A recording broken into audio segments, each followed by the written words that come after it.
of the 19th century, we can feel the movement, the births of a historiography, a national historiography, and national ideas about a Jewish state. This kind of nationalism, I mean Jewish nationalism, I mean Zionism, has a lot of common with German, Polish, Ukrainian nationalism. A lot of common. Because being a true German, being a true Polish,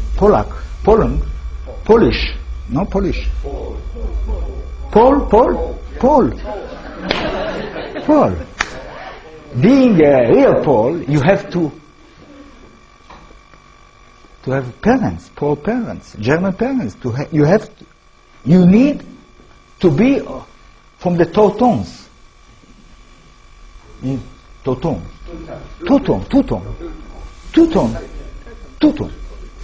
No? You have to be a Teuton, a real Teuton. You cannot become a German, like you become American, like you can become a Frenchman. You have to born to be.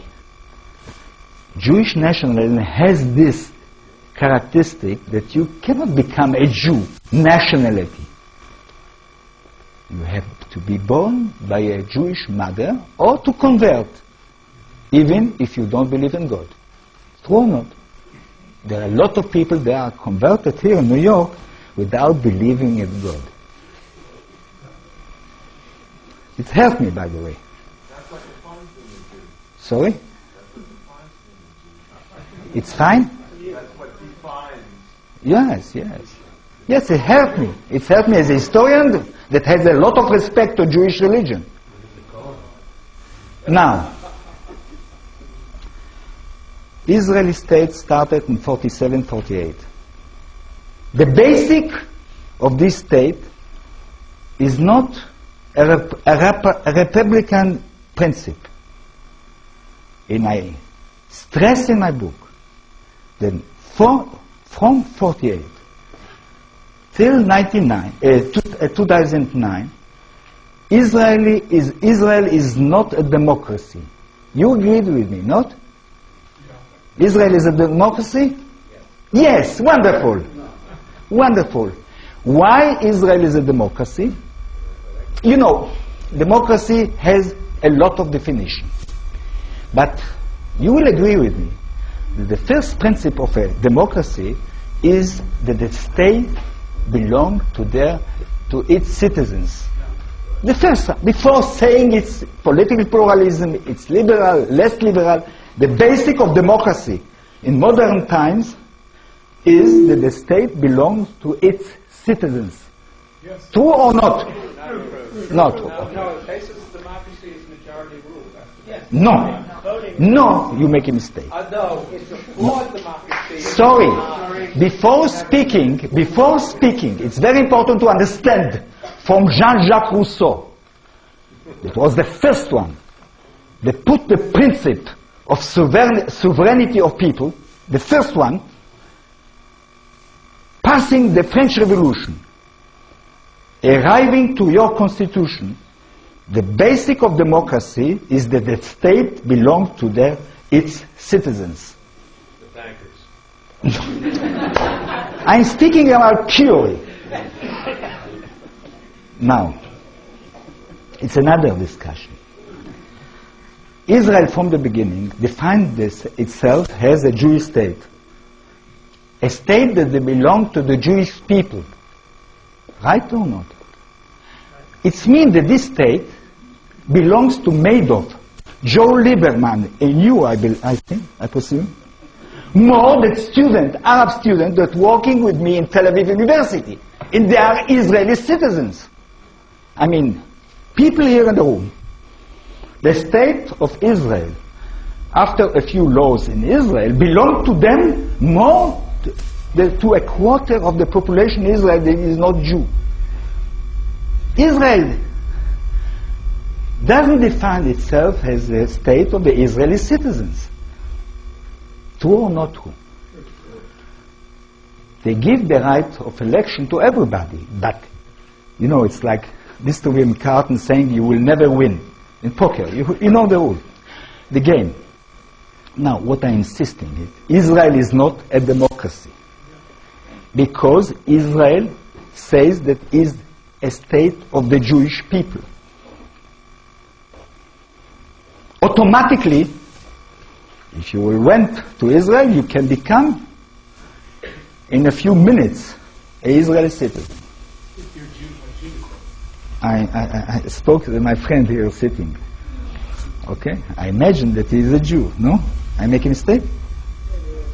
Okay, sorry. No, I think that we understand each other. No? You understand why Israel is not a democracy? It's clear, simple. Everybody's speaking about Israel a democracy. It's not a liberal democracy. No, it's a liberal country, my friend. The fact that I can be... One moment. It's a flawed democracy. No. Yes, it is. Please wait. Israel is a very liberal country, a very liberal state, in the fact that I am a professor in the Tel Aviv University, till now. No, it's very important. There is a political pluralism very deep in Israel. It is a liberal ethnocracy. It is a liberal ethnocracy. It isn't a liberal democracy. Every citizen in modern democracy has to know that the state belongs to him. That the good of the state is a good for him. In Israel, the good of the state is for the Jewish people. The good of the state is for you, and not for the student, Arab student that I have in Tel Aviv University. A long time, it was okay. They supported it.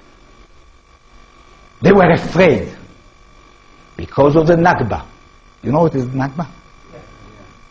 The Palestinian tragedy of 48.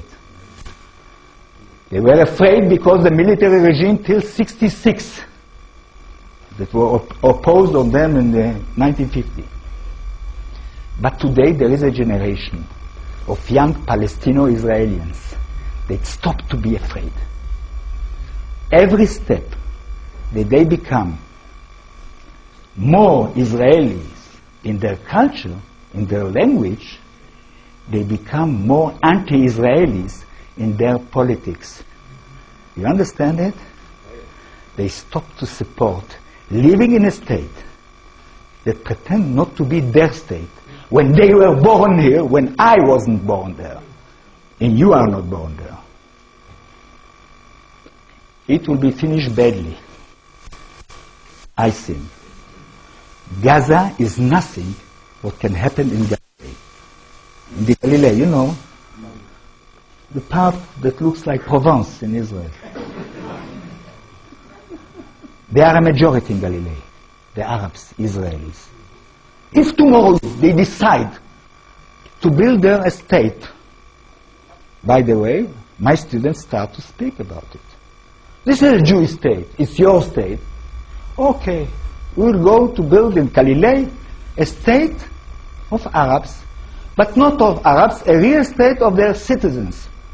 By the way, they proposed me to be the vice president. They say that they are not racist at all. I don't know if to believe them or not. But they are going, thinking to make a Kosovo. You know why Kosovo happened? Because the Serbian regime started to be an ethnic regime more and more. In the Kosovar, they are not really Kosovar, they are Albanian, you know. Albanian. But they don't want to belong to Albania. Most of my students don't, especially the female students, don't want to be a part of Ismail Haniyeh regime. You understand? They will build in Galilee a state of their citizens. They are right from democratically point of view. This will start to be the end of Israel.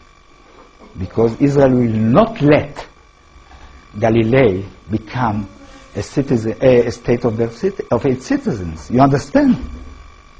It will be a mass murder. I'm afraid. It will be the end of Israel. A lot of Israelis